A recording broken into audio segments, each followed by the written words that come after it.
va attaquer un beau mur pour faire une continuité à ce jardin. Tu vois, il faut braver toutes les contraintes là.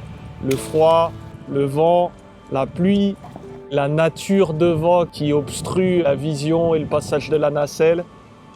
Là, on est sur un cas de figure, un mur comme ça, faut être ceinture noire. Faut être prêt. Quelqu'un qui est pas prêt, il peut pas taper un mur comme ça. Donc là, ça va être un combat contre les éléments, la nature et le béton.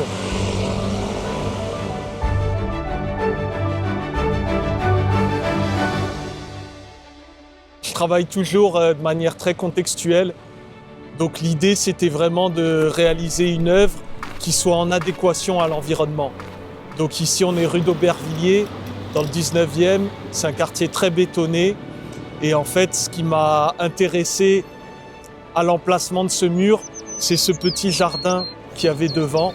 L'idée, c'était de donner vraiment une continuité, comme une sorte de trompe-l'œil, en créant une fresque qui représente la nature. On a tous un lien avec la nature, avec la forêt. Et l'idée, c'était vraiment de créer une espèce d'appel à un retour vers la nature.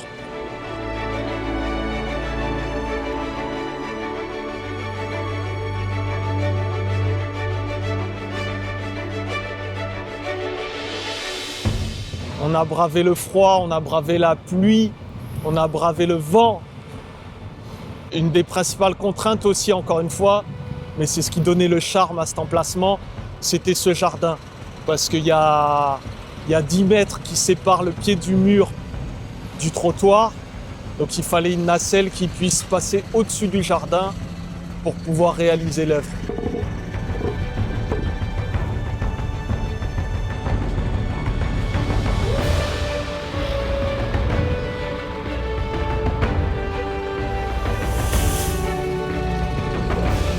Ah ouais, c'est bien.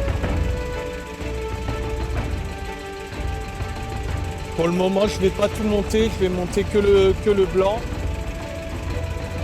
Ça, je vais apprêter la partie du haut et après on redescendra et je prendrai le reste du matériel.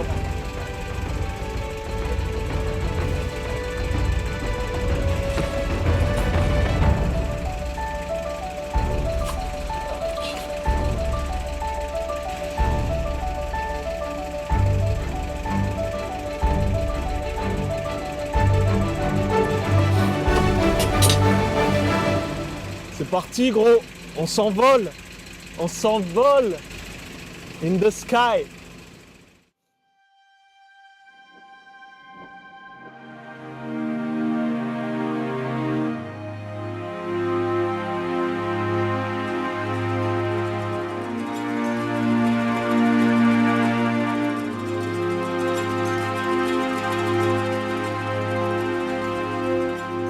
Le plaisir que j'ai à peindre dans la rue, c'est toujours l'interaction avec le public. Merci. C'est toujours le regard émerveillé des gens qui te voient en train de peindre, qui voient l'œuvre en train d'apparaître.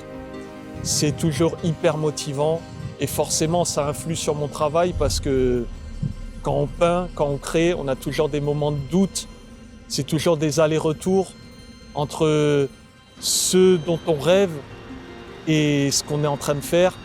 C'est vrai que la réaction des gens pousse à se dire qu'on est dans la bonne voie, donc c'est toujours un encouragement.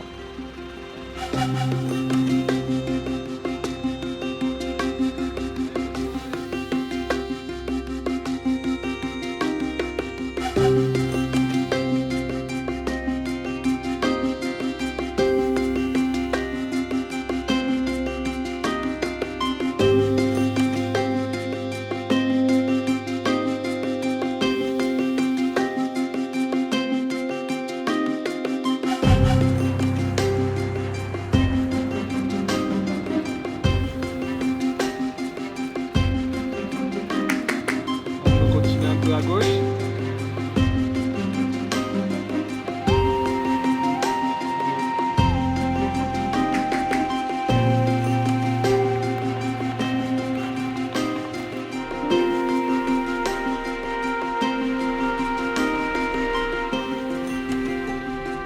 Moi, j'aime beaucoup travailler en nacelle parce que on a beau être à 10 mètres de haut, on est face au mur comme si on était au sol. Et finalement, ça me pousse à travailler un petit peu dans l'urgence Ça me permet de peindre de manière très spontanée, d'être finalement dans un minimum de retouches. Je peins comme si j'étais face au mur ou face à la toile. Il y a toujours un moment où on prend du recul et on découvre ce qu'on a fait à 10 mètres de haut. Et il y a toujours un effet de surprise et c'est quelque chose que j'aime beaucoup. Ouais. L'emplacement est vraiment idéal. C'est très sympa et très valorisant, je trouve.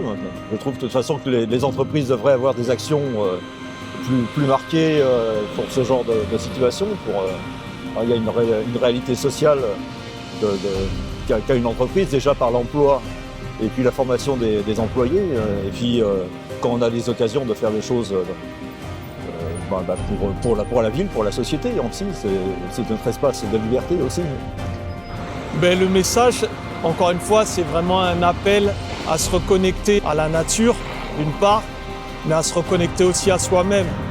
Quand on passe devant une peinture, on peut s'arrêter 5 secondes, 10 secondes, 1 minute, 5 minutes, 10 minutes, peu importe. Mais c'est un temps où on se reconnecte à ses émotions. Et c'est ça qui est important pour moi dans la peinture. Cette fresque, elle représente un lieu de nature, mais elle fait appel surtout à la forêt intérieure qu'on a en chacun de nous. Ça m'a donné envie de peindre moi-même et de voir la nature comme une pièce d'art, on va dire. C'est quelque chose de vivant, c'est quelque chose qui donne beaucoup d'inspiration. Ça nous fait bien plaisir, surtout dans le coin où il y a beaucoup de violence dans notre quartier en plus. Il y a quand même beaucoup de problèmes de drogue, beaucoup de problèmes de violences policières. Mettre de la nature au milieu de ce béton, pour moi, c'est une manière d'humaniser. Et ça, c'est tout l'œuvre de Kuka depuis le temps qu'il travaille sur ce genre de sujet. Et moi, ça me fait super plaisir, là, surtout que j'ai un respect immense pour son travail. Donc, un gros big up. Cette œuvre, elle marque vraiment une rupture dans mon travail.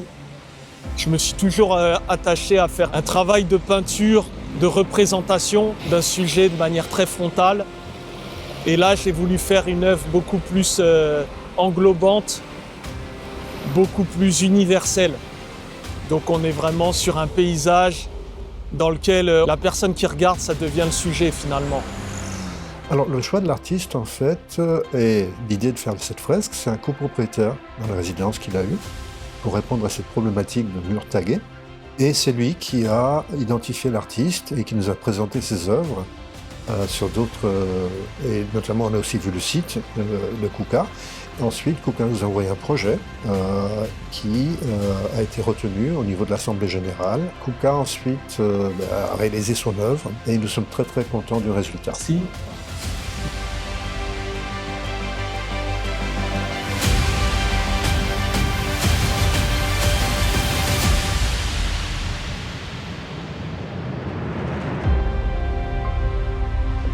Mes projets futurs, c'est de continuer vraiment dans cette ambition d'insérer mon travail et mon art dans l'espace public, c'est-à-dire qu'il soit vraiment au contact de la population locale. Moi, je ne suis pas du 19e, c'est pas moi qui vais vivre au quotidien avec cette fresque, c'est les gens qui vivent ici. Et pour moi, c'est important de leur apporter un petit moment de rêverie chaque jour où ils vont pouvoir passer devant et leur permettre de s'arrêter quelques secondes encore et se reconnecter à eux-mêmes, à leurs émotions, ou pas d'ailleurs, mais contribuer à ce travail avec mon art. Paris 19, métro Rosa Parks, venez apprécier l'œuvre.